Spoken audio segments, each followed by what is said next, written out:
Hello everyone. आज मैं आपको एमटीएस की सैलरी स्लिप दिखाने जा रहा हूँ दिसंबर मंथ की। ये जब मैंने ज्वाइन करा था, ये फर्स्ट सैलरी स्लिप है। तो आइए देखते हैं एक न्यूली ज्वाइंड एमटीएस को कितना सैलरी मिलता है इन एक्स सिटी। ये मिनिस्ट्री ऑफ डिफेंस की है। यहाँ पे मैंने नवंबर में ज्वाइन करा था और ये दिसंबर की मेरी सैलरी है। इसमें पहला बेसिक पे आपका 18,000 होता है, जैसा कि आप देख पा रहे हैं। और डीए उस वक्त 46% चल रहा था, तो फिर 46 का हो गया डीए। बेसिक का डीए होता है, वो बेसिक पे डीए मिलता है एक्चुअली। तो ये 46% ऑफ 18,000 हो गया 8280। एंड देन आपको एचआरए मिलेगा 5400। ये सिटी टू सिटी वेरी करेगा। एक्स सिटी में आपको ज़्यादा मिलेगा, 30% है अब, पहले ये 27% के हिसाब से था। एंड देन वाई सिटी में 20% है, वाई सिटी में 20% है, देन जेड सिटी में 10% हो गया है। एंड ये टीपीटी अलाउंस मिलता है आपको। तो ये टोटल, और इसमें एक गवर्नमेंट कंट्रीब्यूशन भी ऐड कर दिया जाता है अब, जो कि ये गवर्नमेंट कंट्रीब्यूशन आपका एनपीएस से रिलेटेड है। एनपीएस का गवर्नमेंट कंट्रीब्यूशन है नेशनल पेंशन स्कीम का।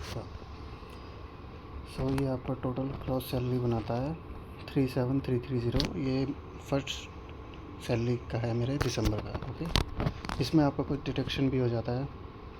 ये CGGIS का डिडक्शन हो जाता है। CGHS मतलब सेंट्रल गवर्नमेंट हेल्थ स्कीम, इसका 250 रुपये आपका कट होता है। और ये कि गवर्नमेंट कंट्रीब्यूशन जो यहाँ पे ऐड हुआ था, ये आप देख पा रहे हैं 3679 का, ये यहीं पे ही डिडक्ट हो जाता है एनपीएस का।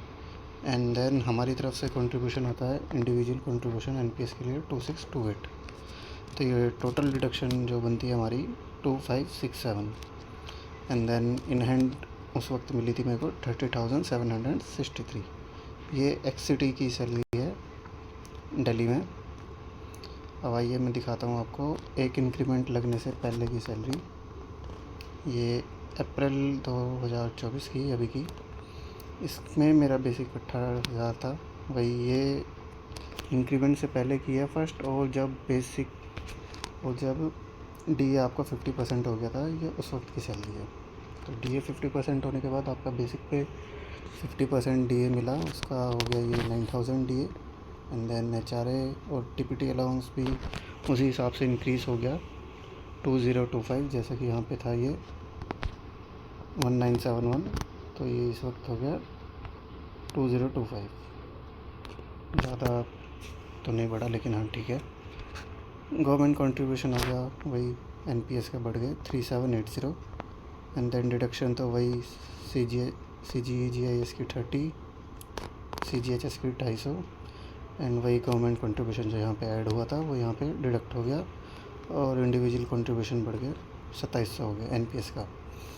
एंड देन इसमें ग्रॉस सैलरी थी 38,205। एंड देन इन हैंड जो मिली 31,445। एंड मैं आपको एक अपनी रिसेंट की ही सैलरी स्लिप को दिखाऊंगा। ये जुलाई की है। इसमें जुलाई में क्या होता है एमटीएस में हमारे में, कि आपको एक ड्रेस अलाउंस भी मिलता है। ड्रेस अलाउंस एक ईयरली एक आपको मिलेगा। ऐसा कुछ ज़रूरी नहीं है कि आपको ड्रेस लेनी ही लेनी है, बट ये एक बेनिफिट मान सकते हैं एमटीएस का, कि आपको ईयरली में एक बार ये ड्रेस अलाउंस मिलता है। तो ये दिखाता हूँ मैं आपको। ये एक इंक्रीमेंट लगने के बाद 18,500 हो गया बेसिक।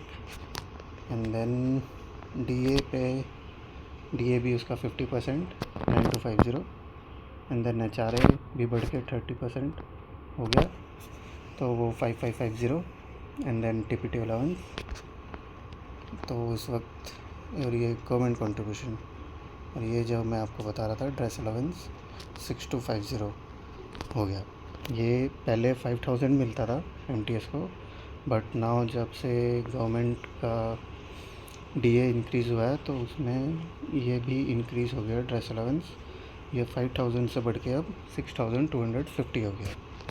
ओके, तो फिर यहाँ पे मेरी टोटल सैलरी, ग्रॉस सैलरी बन के आई 45,460 इन एक्सिटी। ये जो भी मैं आपको पूरा बता रहा हूँ ये सारा एक्सिटी का है। आप वाई और जेड सिटी का अपने आप कैलकुलेट कर लीजिएगा। डीए और डीए तो खैर उतना ही रहेगा, एचआरए थोड़ा ऊपर नीचे हो जाएगा, बस एचआरए कम हो जाएगा, तो उस हिसाब से वाई और जेड सिटी की सैलरी 2-2 हज़ार रुपये आप कम कर सकते हो। बाकी CGEGIS इंश्योरेंस स्कीम 30 रुपीज़ इसका डिडक्ट होता है हर मंथली।